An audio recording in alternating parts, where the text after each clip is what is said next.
அத்தியாயம் 9. ரோசம்மாள் கவரின் வாயை கிழித்து உள்ளே இருந்த கடிதத்தை உருவினாள். 4ஆய் மடிக்கப்பட்ட அந்த கடிதத்தை பார்த்து அதில் டைப்படித்த பாகங்களில் மேல் பார்வையை ஒட்டினாள். வாசகங்கள் ஆங்கிலத்தில் இருந்தாலும் அதை படிக்கும்போது தமிழாக்கம் மனசுக்குள் ஓடியது. அன்புடையீர், நீங்கள் சென்ற 15ஆம் தேதி எங்கள் சூர்யா மருத்துவமனையில் தங்கி மேற்கொண்ட சிகிச்சைக்கு செலுத்த வேண்டிய பாக்கி தொகை உள்ளது. மொத்த தொகை 730. அதில் 500 ரூபாய் அட்வான்ஸாக செலுத்தி மீதி 230 ரூபாயை ஒரு வார காலத்தில் கொண்டு வந்து தருவதாக சொன்னீர்கள். ஆனால் சொன்னபடி தொகையை கொண்டு வந்து தரவில்லை. இந்த கடிதம் கண்டதும் உடனடியாய் பாக்கி தொகையை மணியார்டர் மூலமாக அனுப்பி வைக்க வேண்டுகிறோம். இப்படிக்கு மருத்துவமனை நிர்வாகம். கடிதத்தை படித்து முடித்த ரோசம்மாள் மௌனமாக அதை லாரன்ஸிடம் நீட்ட, லாரன்ஸும் சேவியரும் பக்கம் பக்கமாய் நின்று படித்தார்கள். படித்து முடித்ததும் முகங்கள் வெளிர ஒருத்தரை ஒருத்தர் பார்த்து கொண்டார்கள். என்ன சேவியர், குணசீலிக்கு இப்படி ஒரு லெட்டர் வந்திருக்கு, புரியலையே. காஞ்சிபுரம் போய் ட்ரீட்மெண்ட் எடுத்துக்கிற அளவுக்கு அவளுக்கு உடம்புக்கு என்ன? மேடம், இது சம்பந்தமா உங்களுக்கு ஏதாவது தெரியுமா? சாரி, எனக்கு தெரியாது. 15ஆம் தேதி மட்டும் தங்கிட்டு உடனே ஹாஸ்டலுக்கு வந்திருக்கா. ஒரு நாளைக்கு மட்டும் 730 ரூபாய் ஃபீஸ் வாங்குற அளவுக்கு குணசீலிக்கு என்ன ட்ரீட்மெண்ட் கொடுத்தாங்கன்னு தெரியல. லெட்டர் ஹெட்ல ஃபோன் நம்பர் இருக்கா? இருக்கு. அந்த நர்சிங் ஹோமுக்கு டயல் பண்ணி பார்ப்போம். பண்ணி குணசீலி என்ன ட்ரீட்மெண்ட்டுக்காக அங்கே வந்தான்னு கேட்போம். ரோசம்மா குறுக்கிட்டாள். அதுவும் நல்ல யோசனை தான். இங்கிருந்தே எஸ்டிடி போட்டு பேசி பாருங்களேன். லாரன்ஸ் பக்கத்து மேஜையில் இருந்த டெலிஃபோனை தொட்டு ரிசீவரை எடுத்துக்கொண்டான்.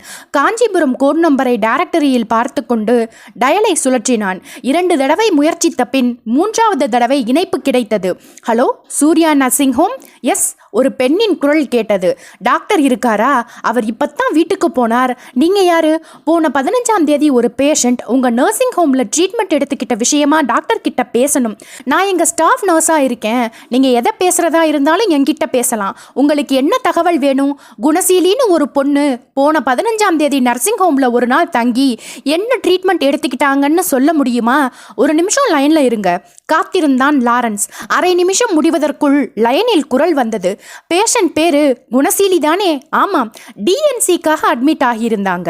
லாரன்ஸின் கையில் இருந்த receiver துள்ளியது. DNC? S.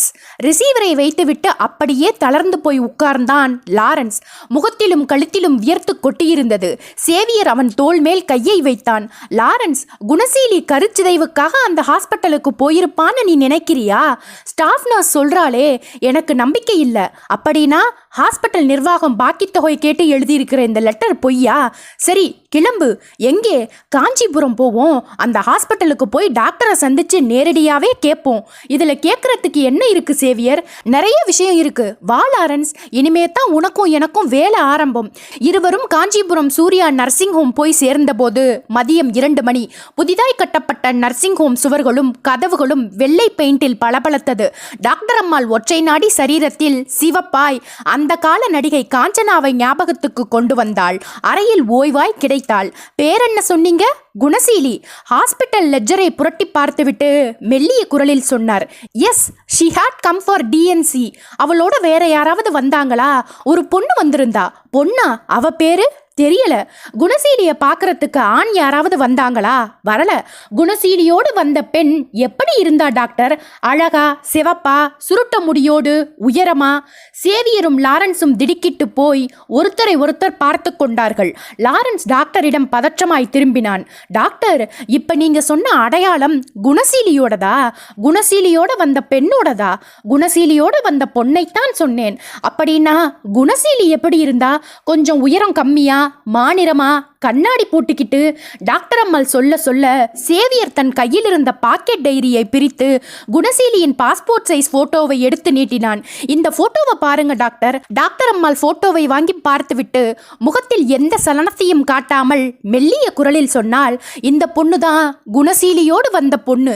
No doctor, இவ தான் குணசீலி. டாக்டர் அம்மாள் திகைப்பாய் தன் மூக்கு கண்ணாடியை கலற்றி மேஜையின் மேல் வைத்தாள். நீங்க என்ன சொல்றீங்க? ஆமா டாக்டர், இவ தான் குணசீலி. என்னோட சிஸ்டர், இவளுக்கு நீங்க டிஎன்சி பண்ணலையே. இவளுக்கு நான் பண்ணல, இவளோட வந்த பொண்ணுக்குத்தான் நான் டிஎன்சி பண்ணினேன். ஆமா, எதுக்காக இந்த பெயர் குழப்பம்? புரியலையே. டாக்டர் அம்மா மேஜை மேலிருந்த அழைப்பு மணியை தட்டினாள். வெளியே நின்றிருந்த நர்ஸ் ஒருத்தி எட்டி பார்க்க சொன்னால், ஸ்டாஃப் நர்ஸ் சாந்தாமணியை கூப்பிடு. அந்த நிமிஷம் முடிவதற்குள் சாந்தாமணி வந்தாள். Yes doctor. சாந்தா, இந்த போட்டோவை பார். அவள் வாங்கி பார்த்துவிட்டு, அன்னைக்கு அந்த குணசீலியோடு வந்த பெண் என்றாள். இல்ல சாந்தா, இவ தான் குணசீலியாம். அப்படின்னா அந்த பொண்ணு யாரு? அதான் இப்ப குழப்பம். உண்மையான குணசீலி எதுக்காக தன்னோட பெயரையும் அட்ரஸையும் உபயோகப்படுத்தி அந்த பொண்ணுக்கு டிஎன்சி பண்ண வைக்கணும்? லாரன்ஸ் குறுக்கிட்டான். டாக்டர், குணசீலி கொலை செய்யப்பட்டதுக்கும் இந்த டிஎன்சி சம்பவத்துக்கும் ஏதாவது சம்பந்தம் இருக்கலாம்னு நான் நினைக்கிறேன். முதல்ல அந்த பொண்ணு யாருன்னு தெரியணும். அவளும் ஒரு காலேஜ் ஸ்டூடெண்டா இருக்கலாமே. டாக்டர், சாந்தமணி ஆர்வமாய் இடைமறித்தாள். என்ன சாந்தா, டிஎன்சி பண்ணிக்கிட்ட பொண்ணு யாருன்னு கண்டுபிடிக்க ஒரு வழி இருக்கு. என்ன, 15ஆம் தேதி சாயந்தரம் அந்த பொண்ணு டிஸ்சார்ஜ் ஆகி போகும்போது டாக்ஸியில தான் போனா. டாக்ஸியா? ஆமா. குணசீலியும் அவ கூடவே போனாளா? ஆமா டாக்டர், நான் மாடியிலிருந்து பார்த்துட்டு தான் இருந்தேன். அந்த டாக்ஸி டிரைவரையும் நான் அடிக்கடி பார்த்துருக்கேன். கோயில் டாக்ஸி ஸ்டாண்டில் தான் அவரோட டாக்ஸி நின்றுகிட்டு இருக்கும். அவரை விசாரிச்சா அந்த பொண்ணு எங்கே இறங்கிக்கிட்டாங்கிற விவரம் தெரியலாம். அந்த டாக்ஸி நம்பர் தெரியுமா சிஸ்டர்? சேவியர் கேட்டான். நம்பரெல்லாம் எனக்கு தெரியாது, ஆனா டிரைவரை எனக்கு தெரியும். வாங்க அந்த டிரைவரை பார்த்துடலாம். சேவியரும் லாரன்ஸும் நாற்காலிகளை பின்னுக்கு தள்ளி கொண்டு எழுந்தார்கள். டாக்ஸி ஸ்டாண்டில் அந்த டிரைவரை கண்டுபிடித்து லாரன்ஸும் சேவியரும் அவனை விசாரித்த போது அவன் சொன்ன பதில் 2 பேரையும் ஆச்சரியத்தின் உச்சியில் போய் உட்கார வைத்தது. அத்தியாயம் 10. டாக்ஸி டிரைவர் சொன்னான், சார், அந்த 2 பொண்ணுங்களும் என்னோட டாக்ஸியில தான் ஏறினாங்க. மெட்ராஸுக்கு போகணும்னு சொன்னாங்க, கொண்டு போய் விட்டேன். லாரன்ஸ் கேட்டான், 2 பேரும் எங்கே இறங்கிக்கிட்டாங்க? நந்தனம் பக்கத்துல இருக்கிற கன்னியா மகளிர் விடுதி வாசல்ல. டாக்ஸியில போகும்போது அந்த 2 பொண்ணுங்களும் ஏதாவது பேசிக்கிட்டாங்களா? கண்ணாடி போட்ட அந்த பொண்ணு அழுதுட்டே வந்தது சார். சுருட்டு முடி பொண்ணு தான் ஏதோ பேசிட்டே வந்தது. என்ன பேசினா? டாக்ஸி போன வேகத்துல நான் எதையுமே கேட்க முடியல சார். லாரன்ஸ் சேவியரிடம் திரும்பினான். அப்ப என்ன பண்ணலாம்? நேரே கன்னியா மகளிர் விடுதிக்கு போய் அந்த பொண்ணு யாருன்னு பார்க்க வேண்டியதுதான். ஆள தெரியாம எப்படி கண்டுபிடிப்ப? டாக்ஸி டிரைவருக்கும் நர்ஸ் சாந்தாமணிக்கும் அந்த பொண்ணை தெரியும். அவங்கள கூட்டிக்கிட்டு போயிட வேண்டியதுதான். கன்னியா மகளிர் விடுதி ஒரு புராதான கட்டிடத்தில் இயங்கிக் கொண்டிருந்தது. சுற்றிலும் வேப்ப மரங்கள், நடுவே ஒரு சின்ன மைதானம். டாக்ஸி அந்த மைதானத்துக்குள் நுழைந்த போது சாயந்தரம் 7 மணி. விடுதி அறைகளில் வெளிச்சமும் பெண்களில் நடமாட்டமும் தெரிந்தது. லாரன்ஸும் சேவியரும் நர்ஸ் சாந்தாமணி டாக்ஸி டிரைவர் பின்தொடர விடுதி காப்பாளரின் அறைக்குள் நுழைந்தார்கள். பெயர் பலகை சரோஜினி என்றது. கொண்டை உயர்த்தி போட்டு கண்ணாடி அணிந்து 40 வயதிலும் உடல் கட்டோடு இருந்த சரோஜினி கொட்டாவி விட வாயை திறந்தவள். 4 பேரும் நுழைவதை பார்த்து கப்பென்று வாயை மூடிக்கொண்டு எஸ் என்றாள். லாரன்ஸும் சேவியரும் சரோஜினிக்கு எதிரே இருந்த நாற்காலிகளில் உட்கார்ந்து கொண்டு மாறி மாறி விஷயத்தை சொன்னார்கள். அவள் பொறுமையாய் கேட்டுவிட்டு நிமிர்ந்தாள். பெண்ணோட பேர் உங்களுக்கு தெரியாது இல்லையா? தெரியாது. அடையாளம் என்ன சொன்னீங்க? உயரம் கொஞ்சம் கம்மியா, மாநிறமா, கண்ணாடி போட்டுக்கிட்டு இருப்பா. நீங்க சொல்ற அடையாளங்களை வச்சு பார்க்கும்போது அவ ரமணின்னு தெரியுது. ரமணி? லாரன்ஸும் சேவியரும் ஒருவரை ஒருவர் பார்த்து கொண்டார்கள். குணசீலியை போன 14ஆம் தேதி ஹாஸ்டலில் பார்க்க வந்த ரமணி ஒரு ஆண் இல்லை, பெண் என்கிற உண்மை சட்டென்று அவர்களுக்கு உரைத்தது. You may be correct. அந்த ரமணியை நாங்க பார்க்கணும். அவ இப்ப இந்த விடுதியில இல்லையே. எங்க போயிருப்பா? உடம்பு சரியில்லைன்னு சொல்லிட்டு 4-5 நாளைக்கு முன்னாடி அவ ஊருக்கு புறப்பட்டு போயிட்டாளே. ஊருக்கா? எந்த ஊருக்கு? ரமணிக்கு சொந்த ஊர் தேவக்கோட்டை. பழைய பஸ் ஸ்டாண்ட் ரோட்ல வீடு. மெட்ராஸ்ல அந்த பொண்ணு படிக்குதா, வேலை பார்க்குதா? காலேஜ்ல பிகாம் படிச்சுக்கிட்டு இருக்கு. அந்த காலேஜ்ல ஹாஸ்டல் வசதி இல்லாததுனால இந்த ஹாஸ்டல்ல வந்து தங்கி இருந்தா. நல்ல அடக்கமான பொண்ணுன்னு நினைச்சிட்டு இருந்தேன். ஆனா நீங்க சொல்றத கேட்கும்போது எனக்கு ஆச்சரியமா இருக்கு. இந்த ஹாஸ்டல் ஒழுக்கத்துக்கு பேர் போன ஹாஸ்டல். மொத்தம் 137 பெண்கள் இங்கே தங்கி இருக்காங்க. இதுல முக்கால்வாசி பெண்கள் வேலைக்கு போகிற ரகம். எந்த பெண்ணோட நடத்தையாவது சரியில்லைன்னு என் மனசுக்கு பட்டா அந்த நிமிஷமே இந்த ஹாஸ்டலை விட்டு துரத்திடுவோம். ரமணியோட போட்டோ என்கிட்ட இருக்கு.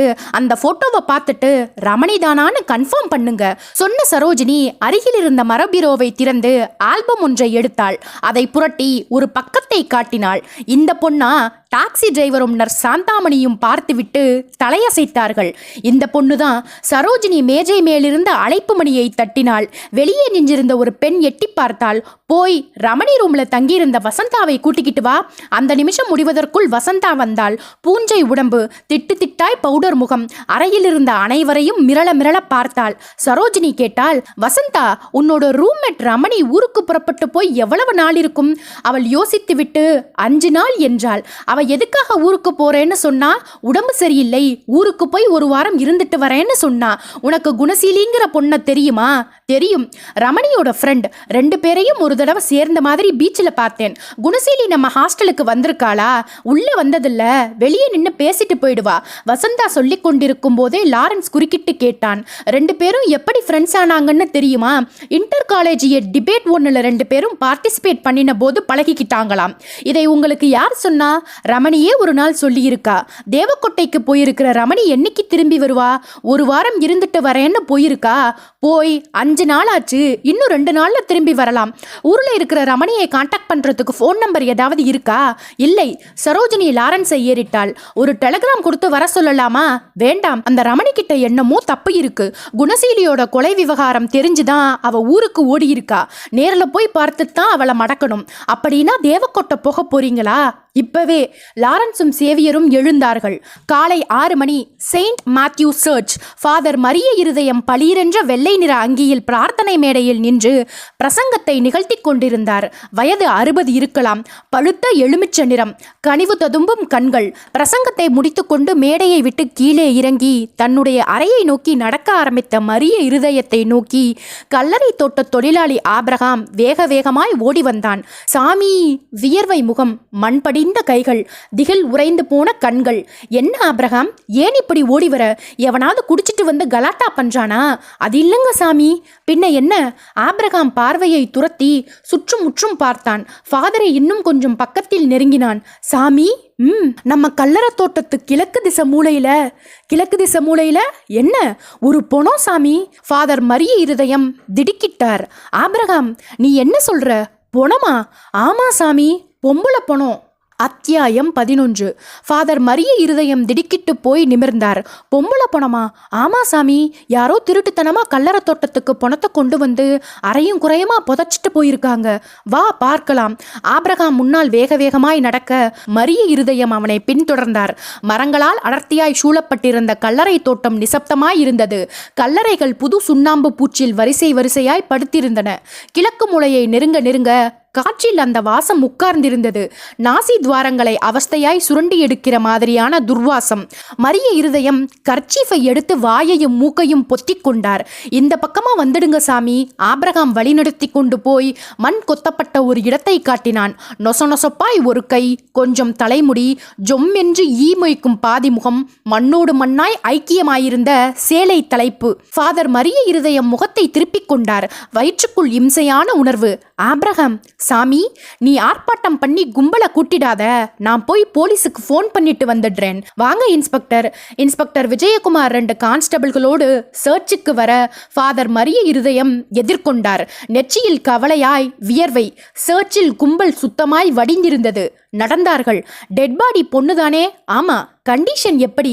Partly decomposed. மூஞ்சி அடையாளம் தெரியுதா ஃபாதர்? நான் பார்க்கல இன்ஸ்பெக்டர். கல்லறைகளுக்கு நடுவில் காய்ந்து போன இலை சருகுகளின் மேல் நடந்தார்கள். கிழக்கு மூலைக்கு வந்தார்கள். முழங்கைகளில் மண் படிந்திருந்த ஆபிரகாம் இன்ஸ்பெக்டரை கும்பிட்டான். பாடிய நீதான் முதல்ல பாத்தியா? ஆமா சார். மண்ணை கொத்தியிருந்த இடத்துக்கு வந்தார் விஜயகுமார். கர்ச்சீஃபை எடுத்து பிரித்து வாயையும் மூக்கையும் அழுத்தமாய் பொத்திக் கொண்டு குனிந்து பார்த்தார். Highly decomposed stage. Spot post-mortem தான் உசிதம். பாடிய முழுசுமா தோண்டி எடுத்துடு. ஆபிரகாம் செயல்பட்டான். மண்ணோடு மண்ணாய் களி போல் பிசையப்பட்டு சொத சொதவென்று வெளிப்பட ஆரம்பித்தது உடம்பு. காற்றில் கணிசமான வீச்சம். கான்ஸ்டபிள்கள் கையோடு கொண்டு வந்திருந்த ஃபார்மலினை உடம்பின் மேல் ஊற்றினார்கள். விஜயகுமார் மரிய இருதயத்தை கேட்டுக்கொண்டிருந்தார். ஃபாதர், இதை பத்தி நீங்க என்ன சொல்ல விரும்புறீங்க? எனக்கு ஒண்ணுமே புரியல இன்ஸ்பெக்டர். சர்ச்சுக்கு பின்பக்கமா இருக்கிறது குவார்ட்டர்ஸ் தானே? ஆமா. உங்களை தவிர வீட்டுல வேற யார் இருக்காங்க? நான் மட்டும்தான். அந்நியர்கள் யாராவது வந்து குவார்ட்டர்ஸ்ல தங்குவாங்க? தங்குவாங்களா? நோ இன்ஸ்பெக்டர், வேற யாரும் இங்கே தங்க முடியாது. கல்லறை தோட்டத்தை கவனிச்சுக்கிற ஆப்ரஹாம் மட்டும் பகல் பூராவும் இங்கே இருப்பான்.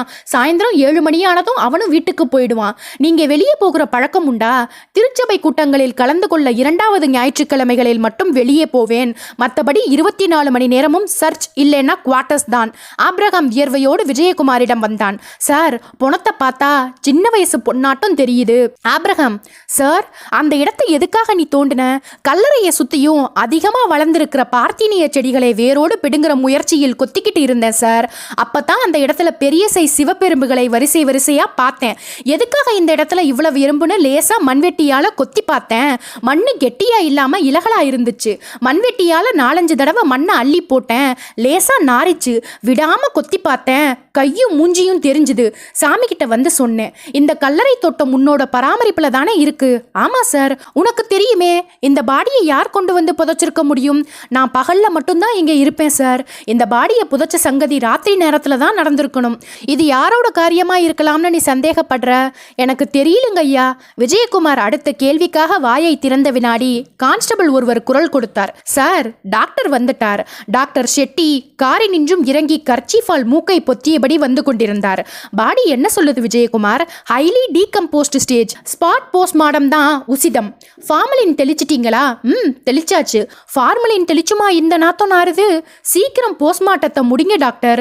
கும்பல் சேர்ந்துட்டா அதை வேற சமாளிக்கணும். ஷெட்டி சிதைந்த உடம்பை நோக்கி போனார்.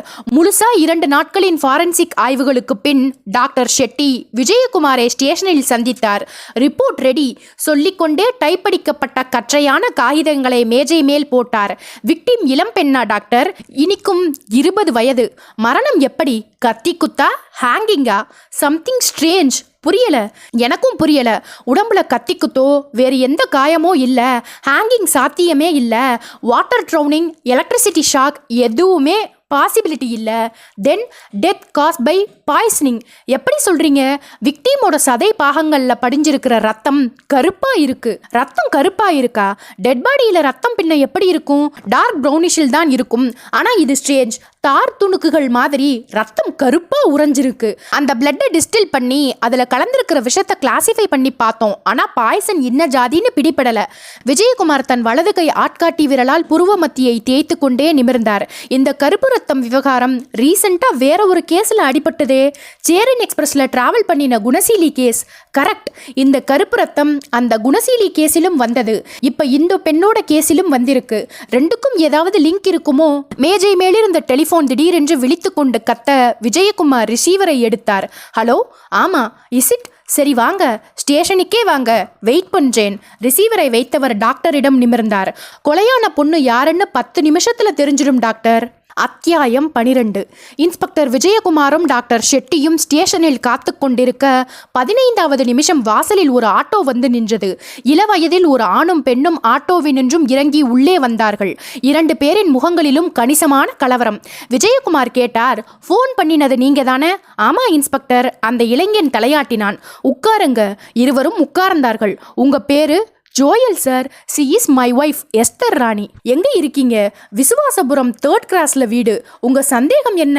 செயின்ட் மேத்யூ சர்ச்சுக்கு பின்னாடி இருக்கிற கல்லறை தோட்டத்தில் 2 நாட்களுக்கு முன்னாடி கண்டுபிடிச்ச ஒரு பெண்ணோட டெட் பாடி அநேகமா என்னோட மைத்துனி வெரோனிகா ராணியோட தான் இருக்கலாம் சார். வெரோனிகா ராணி உங்க ஒய்ஃபோட சிஸ்டர் தானே? ஆமா.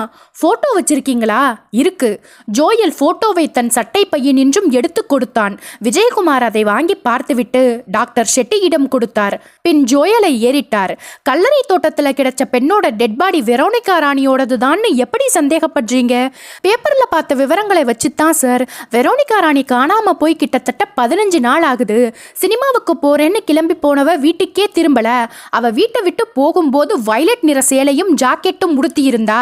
கல்லறை தோட்டத்துல கிடைச்ச டெட் பாடியிலும் அதே வயலட் நிற சேலை தான் இருந்திருக்கு. காதுல இருந்த இமிடேஷன் கம்மலும் வெரோனிகா ராணி போட்டிருந்த டிசைன் தான். வெரோனிகா ராணி காணாம போய் எத்தனை நாளாச்சுன்னு சொன்னீங்க? 15 நாள். போலீஸ்ல ரிப்போர்ட் கொடுத்துருக்கீங்களா? ஆமா. வெரோனிகா ராணி படிச்சுட்டு இருந்தாளா? வேலைக்கு போயிட்டு இருந்தாளா? +2 வரைக்கும் படிச்சுட்டு ஏதாவது ஒரு வேலையில் சேர்றதுக்காக முயற்சி பண்ணிட்டு இருந்தா. அவளுக்கு ஏதாவது காதல் விவகாரம் இருந்ததா? இருந்த மாதிரி தெரியல சார். மிஸ்ஸஸ் எஸ்தர் உங்களுக்கு தெரியுமா? என்னோட சிஸ்டர் அப்படிப்பட்டவ இல்லை இன்ஸ்பெக்டர். அவ யாரையாவது லவ் பண்ணி இருந்தா என்கிட்ட சொல்லி இருப்பா. சினிமாவுக்கு அவ மட்டும்தான் தனியா போனாளா? ஆமா. எந்த தியேட்டருக்கு போறதா சொல்லிட்டு போனா? மிட்லண்ட் தியேட்டருக்கு போனவள் செயின்ட் மேத்யூ சர்ச்சின் கல்லறை தோட்டத்துக்கு எப்படி வந்தா? வெரோனிகா சர்ச்சுக்கு ரெகுலர் கோயரா? ரெகுலரா போக மாட்டா. ஏதாவது விசேஷ காலங்கள்ல மட்டும் போவா. கல்லறை தோட்டத்திலிருந்து தோண்டி எடுக்கப்பட்ட பாடியை போட்டோகிராஃபர் பல கோணங்களில் ஸ்னாப் பண்ணியிருக்கார். அந்த போட்டோக்களை உங்களுக்கு காட்டுறேன். போட்டோக்களை உன்னிப்பா பார்த்து அது வெரோனிகா ராணி தானான்னு கன்ஃபார்ம் பண்ணுங்க சொன்ன இன்ஸ்பெக்டர் விஜயகுமார் பக்கத்தில் நின்றிருந்த ஒரு கான்ஸ்டபிளுக்கு கண்ணை காட்ட அவர் உள்ளே போய் ஒரு பழுப்பு நிற கவரை கொண்டு வந்தார். ஜோயலும் எஸ்தர் ராணியும் அந்த போட்டோக்களை வாங்கி பார்த்தார்கள். 4-5 போட்டோக்களை பார்த்ததுமே எஸ்தர் ராணி அழ ஆரம்பித்து தழுதழுப்பான குரலில் சொன்னாள், இது வெரோனிகா ராணி தான் சார், சந்தேகமே இல்ல. தலைமுடியும் உடம்பில் இருக்கிற சேலை டிசைனும் இதை ஊர்ஜிதமா சொல்லுது. அதுவரைக்கும் ஒன்றும் பேசாமல் இருந்த டாக்டர் ஷெட்டி ஃபாரன்சிக் ரிப்போர்ட்டின் ஒரு பகுதியை அவசரமாய் புரட்டி பார்த்துவிட்டு எஸ்தர் ராணியை ஏறிட்டார். அந்த பாடி வெரோனிகா தான் 100% கன்ஃபார்ம் பண்றதுக்கான தகுதியுள்ள ஒரு தகவல் இதுல இருக்கு. என்ன சார், வெரோனிகாவுக்கு கொஞ்சம் தூக்கலான பல்வரிசையா? ஆமா. அத பல் டாக்டர் கிட்ட போய் கம்பி வச்சு கட்டிக்கிட்டாளா? ஆமா. டாக்டர் ஷெட்டி இன்ஸ்பெக்டர் விஜயகுமாரிடம் ஃபைலின் ஒரு பக்கத்தை காட்டினார். பாடியோட பல்வரிசையில கம்பி கட்டப்பட்டிருந்ததா இதுல ஒரு குறிப்பு இருக்கு மிஸ்டர் விஜயகுமார். இன்ஸ்பெக்டர் பேச வாயை திறந்த வினாடி ஸ்டேஷன் அரைவாசலில் ஏதோ நிழல் தட்ட திரும்பினார். 2 இளைஞர்கள் படியேறி உள்ளே வந்து கொண்டிருந்தார்கள். வணக்கம் சார். எஸ், என் பெயர் Lawrence. He is Xavier. Sir, இன்னைக்கு பேப்பரில் ஒரு நியூஸ் பார்த்தோம். அதை பற்றி உங்ககிட்ட பேசலாம்னு வந்திருக்கோம். என்ன நியூஸ்? செயின்ட் மேத்யூ சர்ச்சில் கல்லறை தோட்டத்தில் ஒரு பெண்ணோட டெட் பாடி கிடைச்சதாவும் அந்த பெண்ணோட ரத்தம் தார் துணுக்குகள் மாதிரி கருப்பாக இருந்ததாகவும் படித்தேன். ஆமாம், அதை பற்றி என்ன சொல்ல போறீங்க? சேவியர் குறுக்கிட்டு சொன்னான், என்னோட சிஸ்டர் குணசீலியோட மரணமும் இதே முறையில் தான் நடந்திருக்கு சார், சேரன் எக்ஸ்பிரஸ்ல. தொடர்ந்து பேச முயன்றவனை கையமர்த்தினார் விஜயகுமார். அந்த குணசீலியோட பிரதர் நீங்க தானா? ஆமா சார். இவர் உங்களுக்கு என்ன வேணும்? ஃப்ரெண்ட். இன்னும் ஒரு படி மேலே சொல்ல போனா குணசீலியை கல்யாணம் பண்ணிக்க இருந்தவர். குணசீலியோட மரணம் தற்கொலைன்னு முடிவு கட்டி ஃபைலை க்ளோஸ் பண்ணிட்டதா பேப்பர்ல பார்த்தேன். அதை நாங்க நம்பாம தான் உண்மையான குற்றவாளியை கண்டுபிடிக்கிறதுக்காக மெட்ராஸ் வந்தோம். இங்கே வந்தா சில எதிர்பாராத செய்திகள். விஜயகுமார் நிமிர்ந்தார். எதிர்பாராத செய்திகள்னா? லாரன்ஸும் சேவியரும் மாற்றி நடந்த நிகழ்ச்சிகளை சொல்ல டாக்டர் ஷெட்டியும் இன்ஸ்பெக்டரும் உன்னிப்பாய் கேட்டார்கள். இப்ப நீங்க தேவக்கோட்டையிலிருந்தா வரீங்க? ஆமா சார். அந்த ரமணியை பார்த்தீங்களா? பார்க்கல. அவ வீட்டுக்கே வரலையாம். யூ மீன் அவ மெட்ராஸ்ல இருந்து தேவக்கோட்டைக்கே போகலன்னு சொல்றீங்க இல்லையா? ஆமா சார். ரமணி விடுதியிலையும் இல்லாம வீட்டுக்கும் போகாம எங்க போயிருப்பா? அதுதான் சார் எங்களுக்கும் குழப்பம். விஜயகுமார் ஜோயலின் பக்கம் திரும்பினார். ஜோயல், இந்த குணசீலிங்கிற பெயரையும் ரமணிங்கிற பெயரையும் எங்கேயாவது எந்த சந்தர்ப்பத்திலாவது கேள்விப்பட்டிருக்கீங்களா? ஜோயல் யோசித்துவிட்டு இல்லை என்று தலையாட்டினான். எஸ்தர், நீங்க? கேள்விப்பட்டதில்லை. Lawrence Xavier. சார், வெரோனிகா ராணிங்கிற பெயரை எந்த சந்தர்ப்பத்திலாவது கேள்விப்பட்டிருக்கீங்களா? இல்ல சார். விஜயகுமார் நெற்றியை பிடித்துக்கொண்டு குழப்பமாய் கண்களை மூடினார். போலீஸ் கமிஷனர் அலுவலகம். மழை பெய்து கொண்டிருந்த ஒரு மத்தியான நேரம். கமிஷனர் ரங்கதாஸ் தனக்கு எதிரே உட்கார்ந்திருந்த கிரைம் பிரான்ச் ஆபீசர் விவேக்கிடம் கேட்டுக்கொண்டிருந்தார். அந்த ஃபைலை பார்த்தீங்களா விவேக்? பிளாக் பிளட்டட்ஸ் ஃபைல் தானே சார்? ஆமா, பார்த்தேன். விவகாரங்கள் குழப்பமாக இல்லை? குழப்பம்தான். சேரன் எக்ஸ்பிரஸில் பயணப்பட்ட குணசீலி உள்ளே தாளிடப்பட்ட லாவரட்சிக்குள்ளே கருப்பா ரத்தம் கக்கி மரணம். மெட்ராஸ் செயின்ட் மேத்யூ சர்ச் கல்லறை தோட்டத்தில் கிடைச்ச பாடியிலும் ரத்தம் கருப்பா இருந்ததுக்கான அடையாளங்கள். ரமணி அபாசன், குணசீலி சொன்ன பொய், ரமணியின் தலைமறைவு எல்லாமே ஒண்ணுக்கொன்னு சம்பந்தம் இல்லாம இருக்கு. கேஸ் காம்ப்ளிகேட்டட் தான். ஆனா ஒரு விஷயம் கிளியரா புரியுது சார். என்ன விவேக்? இந்த கேஸில் தலை நீட்டிய எல்லா பாத்திரங்களும் கிறிஸ்டியானிட்டியை சேர்ந்தவங்க. கவனிங்க. குணசீலி, லாரன்ஸ், சேவியர், வெரோனிகா ராணி, எஸ்தர் ராணி, ஜோயல்.